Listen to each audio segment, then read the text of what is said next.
Welcome to Irnieracing News. Today we're going to show the Minister of Transportation and Infrastructure, Rob Fleming. The BC province had him do a press release following the bus crash that killed 4 people on Hwy 97C between Kelowna, going to Merritt, and then on to Vancouver. So just to give you a heads up, it's pretty long and boring. And you're going to see when there's a question and answer period at the end that Rob will and his associate, they do a Freeland. They're pulling a Christina Freeland and they never answer the question. They just give more, what is everybody called that? It's just more word salad. Just continue, who's in charge of deciding whether highways are closed or not? And then he'll give a word salad answer, never answering the question. And then I think that answered the question, how about you, buddy? And his buddy says the same thing and repeat in a different way. So it's unfortunate. There's no answers. It's like, I would say the most probability is it's a driver related issue, meaning a driver made a mistake. Circumstances that led up to the driver making a mistake, we would all like to know. Was the driver tired? What were his hours shift? What's his experience? How long has he worked for ebus company? I drove the highway 2 hours before the bus came. I can tell you for fact. Now I know what I said before, but I'm telling you from now, the highway absolutely should have been open. There was no reason for the highway to close. People who have winter tires and have the ability to drive a vehicle and pay attention are able to drive it. Now I've done this highway maybe 1,000 times over my life. And I've done it on much worse conditions in the night, trying to go over the next section of the connector where you leave Hope and get up in the mountains, and where it's snowing down. Literally, you're like just crawling in a blizzard at nighttime. On this day, visibility was open. There was apparently no other accidents on that day that needed to be reported anyways. And so anyways, I made it over fine. My brother made it over fine. There was zero issues. I was just saying, yes, it's ice on the way down, freezing ice. Yes, there's snow on the roads, but it doesn't mean the highway should be closed. So there's no reason for this guy to have to deflect. Rob Fleming deflects a lot on the answers.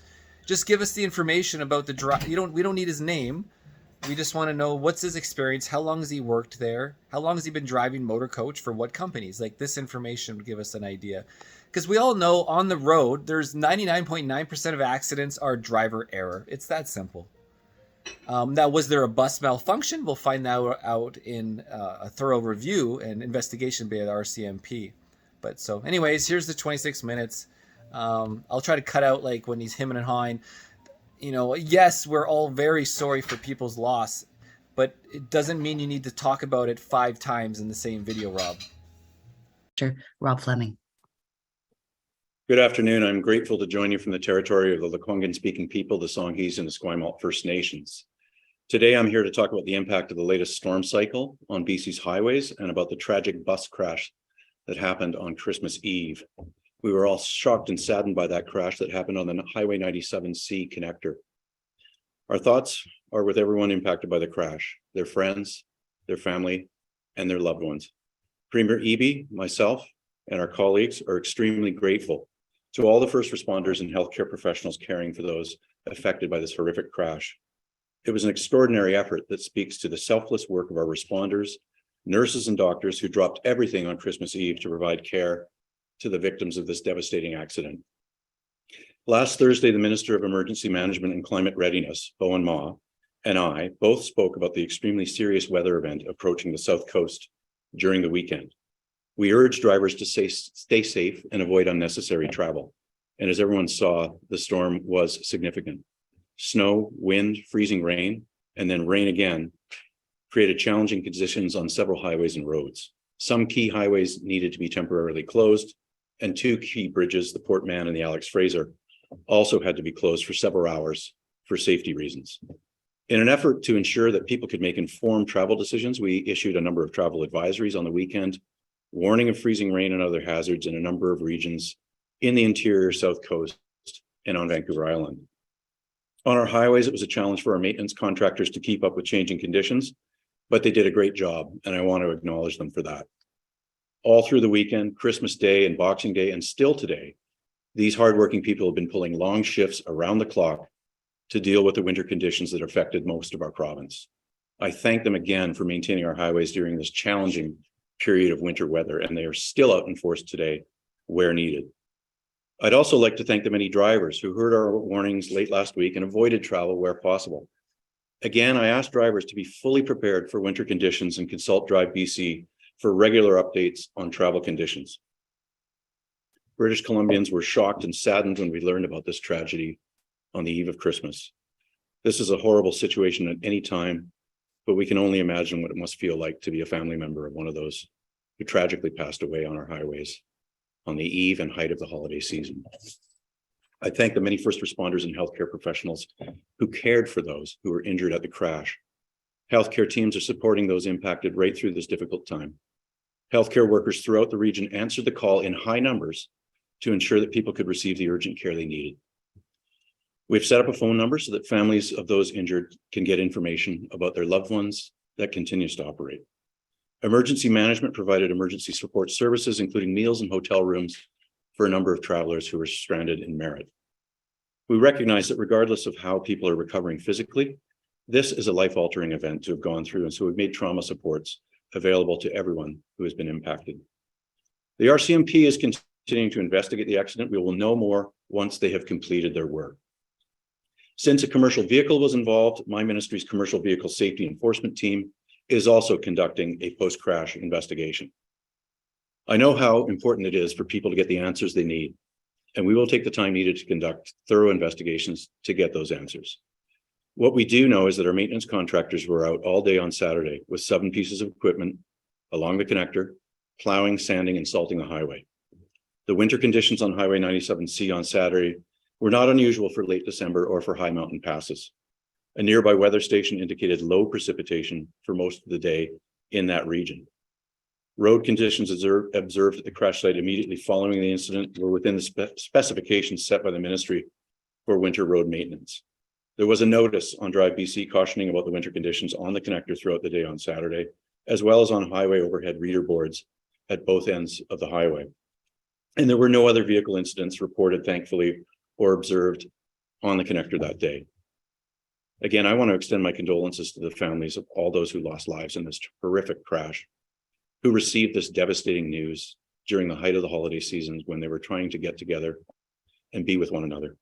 I want to thank again the healthcare professionals who dropped everything and sacrificed time with their families to treat those who were injured in this devastating crash. I look forward to the results of both the RCMP and the CVSE investigations into this terrible accident. And I thank you for the time this afternoon. And I will now take some questions. And 5 minutes later, listening to Rob, what did we learn? Nothing.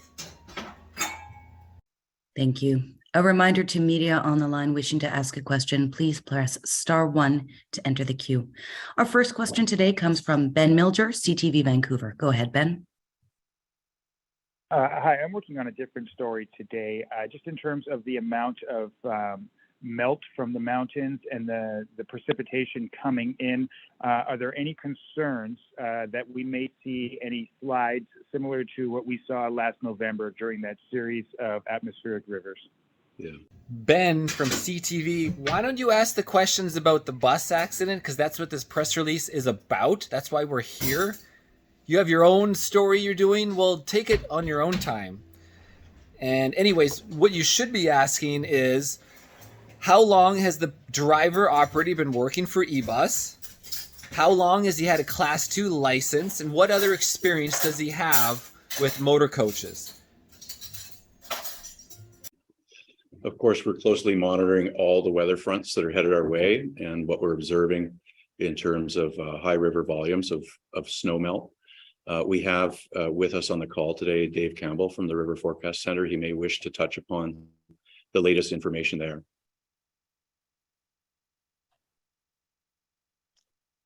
Yeah, just to follow along with that, we do have a number of active advisories and warnings out, flood watches through the South Coast as well as on Vancouver Island. And we really do see those continued challenging conditions as we go through today.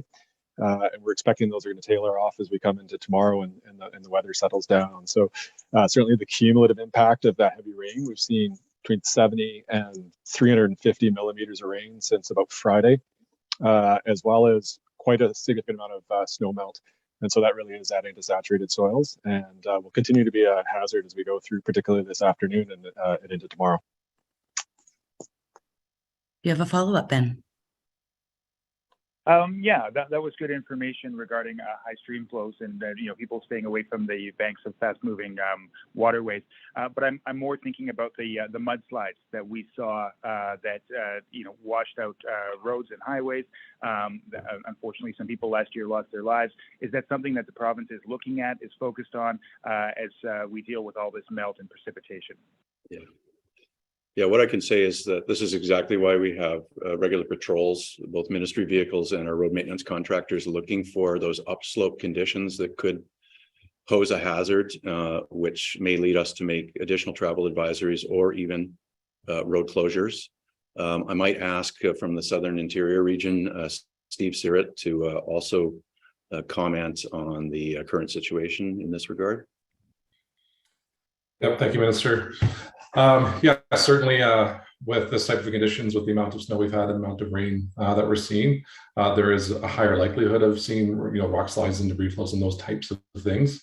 Like the Minister said, our crews and our minister and our maintenance contractors are out patrolling with increased frequencies when we have conditions like this, and focusing on areas where we know we have either flood watches. So now that we're talking about the floods of Merritt and etc., what are increased frequencies? Why don't you give us a number? These guys will never give you information. Like, how many plows are in the Merritt Center? How many drivers are there? How many frequent visits up the hill do you make? Once a week, 5 times a week? Give us some information. Stop just beating around on the answer. Place or other areas of vulnerability. So it's always a potential, but our crews are out there watching and making sure we're keeping our highways safe for the traveling public. And proactively closing where needed. But our next question comes from Gordon Hoekstra, Vancouver Sun. Well, thank you. I'm just wondering. Apparently, the Nooksack River has some potential for flooding. I don't know how serious that is and how that might combine with conditions on this side of the border. I'm wondering if somebody might be able to comment on that about the potential risk. Thank you for that question, Gord. I will again call on Dave Campbell to answer because the Forecast Center obviously has the latest information and is monitoring the Nooksack. Yeah, we consider to see similar conditions into Washington State as we're experiencing through the South Coast, and so significant rainfall as well as snow melt. We have seen the Nooksack River come up. There's a flood watch in place in the U.S. side of things for Whatcom County. A lot of the concerns in the Nooksack are specific to localized low-level issues within Whatcom County, as well as concern related to high tide and storm surge that has been coinciding this morning. So those are the pinch points that we're seeing right now in Whatcom County. At this point, the likelihood of seeing an overtopping event that might come into BC is low, but we're continuing to monitor, and we are getting regular updates from our counterparts in Whatcom County about those forecasts. You have a follow-up, Gordon. Yes, I do. I just, in terms of the next several days or this week, in terms of there was some potential fear of with the king tides and some high winds. I don't think the winds materialized. So certainly there's been some localized flooding, but nothing too significant. What does that look like in the next couple of days if somebody might be able to address that? Yeah, thank you for that. The king tides are obviously a concern, and you're starting to see municipal emergency protocols exercised. Some of the low elevation municipalities in the Lower Mainland, for example, Delta is taking preparations for the impact of a king tide. Again, I would maybe call upon Dave Campbell, thank you for being here, to see if you can provide any additional information related to this question. Yes, thanks. Similar to throughout the Georgia Strait area, we're seeing that high tide. And really, this morning, kind of 9 a.m. or so, was the peak of the storm surge and the highest of the high tide. So certainly, from the impact perspective, we've seen the tide been dropping as well as that storm surge pass. But we still continue to see high king tides through the early part of this week. but really the highest of those water levels was earlier today. We anticipate that those are going to improve as we go through the week, but still going through that cycle of king tide and high levels. So hopefully we're past the worst of it, but continuing to monitor, and particularly in relation to any additional winds we might see later in the week. Our next question comes from Kristen Robinson, Global News. Thank you. This is a question for Minister Fleming. Drivers and ebus passengers say the Okanagan connector was extremely icy at the time of Saturday's crash.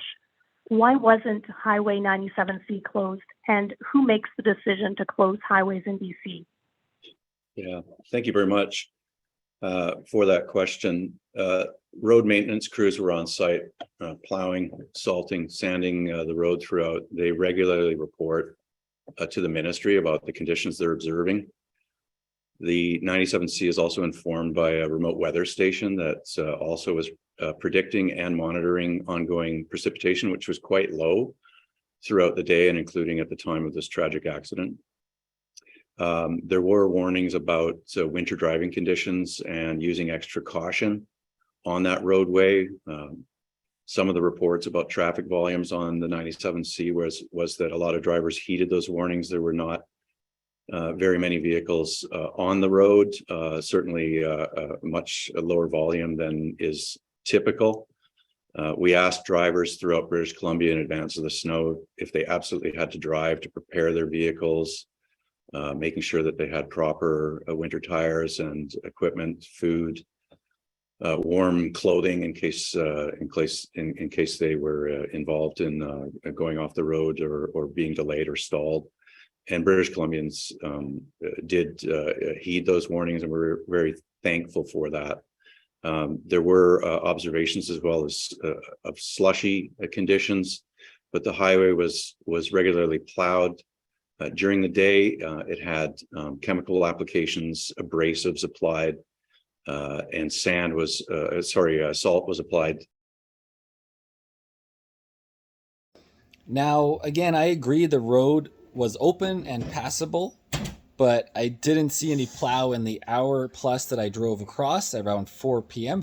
From 3 to 4, and that's what the road looked like. And so, probably could have done better. The inside lane could have been plowed, so I wouldn't say it was 100% awesome job, not one bit. By a crew that had been working around the clock in different shifts with a full deployment of equipment on the day, and that was our regular source of updates and information. Do you have a follow-up, Kristen? Yes, thank you for the minister again. And just to clarify the last question there, is it a team of individuals, or does it come down to one individual who makes that decision to close highways? And the follow-up, does the province need to do a better job of clearing interior highways during winter weather? And did ministry contractors fail to do the job here? Thank you very much. The contractors were out with a full deployment of crew and equipment, and they were working hard all day on the road and advising the ministry about road conditions, which then informs the kinds of advisories we provide to the public and regularly update things like Drive BC. And I referred to the digital overhead readers that are on each end entering the highway that also issued precautions about driving slow and driving to condition. There was compacted snow on the road, as I mentioned. There are specifications about the regularity of plowing, and we also require contractors now, as of 5 years ago, to have more equipment, to have people mobilized in advance of a storm warning. That all occurred to apply de-icing treatment prior to the storm arriving, which also occurred in terms of preparing the roads. And I don't know if Steve Sirrett from the ministry has anything to add to the answer I've just provided, but I'll throw it over to you, Steve. Thank you.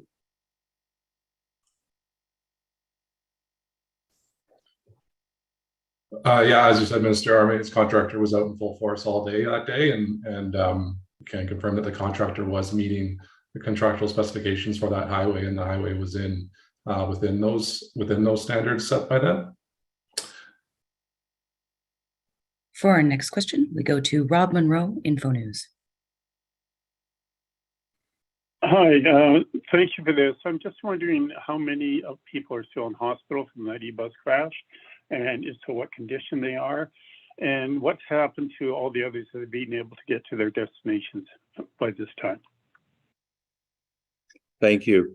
Appreciate the question, and I know that Interior Health is regularly communicating with those impacted by the crash. They have the phone number for family members to inquire about where their loved ones or relatives are and whether they've been discharged from hospital. I know that there were some updates both yesterday and earlier today, I believe, about the number of people who have recovered from their injuries.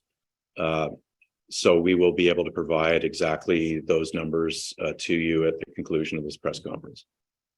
Rob, do you have a follow-up? Most of these people were taken from the bus before the police arrived. Do you know how they got there?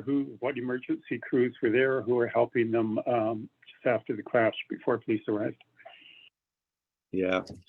So the RCMP investigation will detail the entire chronology of which responders arrived first, what passengers did immediately after the crash, and all of those details will be part of the interviews and the investigation and the report, which will be made public. So I know we're all looking for answers. A few days after this horrific accident really put a chill on our Christmas experience with our families, and I can't imagine what it was like for those families that were immediately and deeply affected by this. But those are exactly the kinds of questions that RCMP investigators will ask and document in the report. Our next question comes from Lisa Yusta, City News.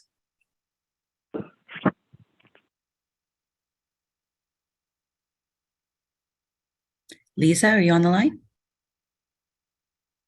Yes, I muted myself. Super handy. 2 years into the pandemic. Good for me.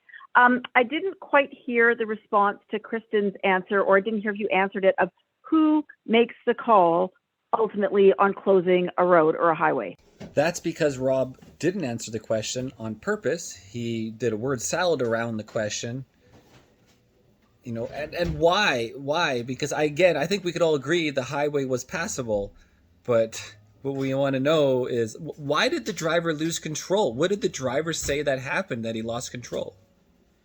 Why did he cross the road and then obviously roll onto his side? So, you know, was there a phone call coming in? What kind of distract? What are the witnesses saying? And I know you're not going to give us that information, and you're just going to deflect.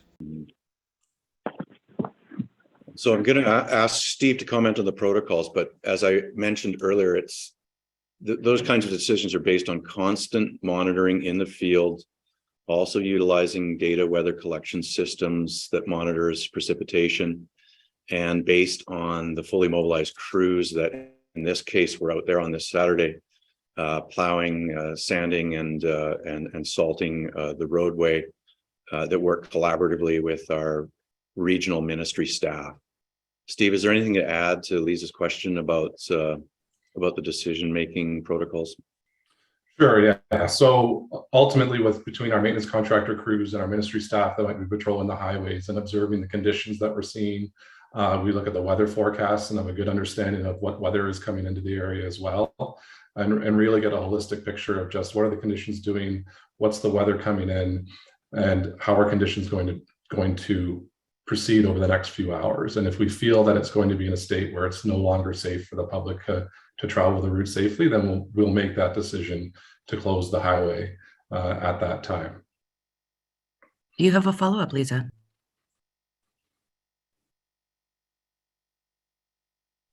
Lisa, I do. That's very helpful. And just at the end of this, if Steve can spell the spelling of his last name, that would be helpful.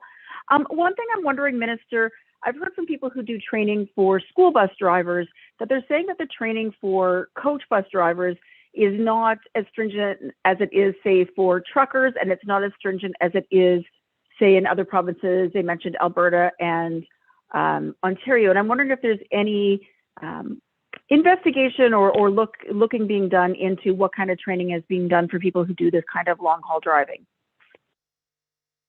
Yeah, thank you for that question. What we do know is that coach bus drivers do have to have a specialized license. It's called a Class 2 driver's license. It covers requirements and examines potential drivers for skills operating a coach like the one that was part of this tragic crash. Periodically, obviously, license requirements are altered, and we recently did that for the commercial vehicle sector relating to goods movement. That was based on a national discussion that resulted from the Humboldt Broncos tragedy some years ago. But the commercial coach industry is governed by a high license requirement known as the Class 2 in British Columbia. Our last question today comes from Ashley Joanno, Canadian Press. Please go ahead, Ashley. Hi, good afternoon. I wonder, Minister, what you say about the fact that there were 2 bus crashes just days apart on the same stretch of road.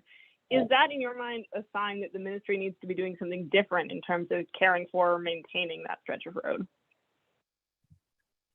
This is exactly why you have an investigation, both by the CVSE, the Commercial Vehicle Safety Enforcement, which is looking at that earlier incident that you mentioned, and this tragic crash that resulted in the loss of 4 lives. The RCMP will be doing a thorough investigation as well as to all of the factors that may have contributed. There's a lot of questions that people want answers to, myself included. We don't have those answers today. We must let the investigators do their work and report out on anything that may have contributed to such a devastating, tragic occurrence that ripped across British Columbia on the eve of Christmas. And we will publicly disclose that when the RCMP concludes their investigation. The CVSE is now looking at the bus. The post-crash investigation involves looking at the functioning of the vehicle, brakes, conditions of the tires, functioning light systems, and all the sorts of things that are part of bus inspections that occur periodically for any coach that's operating on BC's highways. Do you have a follow-up, Ashley? I do. I just wanted to say that, like, you've mentioned a few times in answers to previous questions the various alerts and notifications that were out telling people not to drive unless necessary. Are you suggesting that the bus should not have been on the road when it crashed on Christmas Eve? No, the advisories we gave was to, think about travel and whether it was necessary or not. And obviously the reduced congestion of passenger vehicles is a good thing where possible. A lot of people have, small light vehicles without proper tires that, really don't cope well with winter road conditions. We wanted to alert British Columbians as to whether that describes their vehicle and maybe their experience in driving on winter conditions.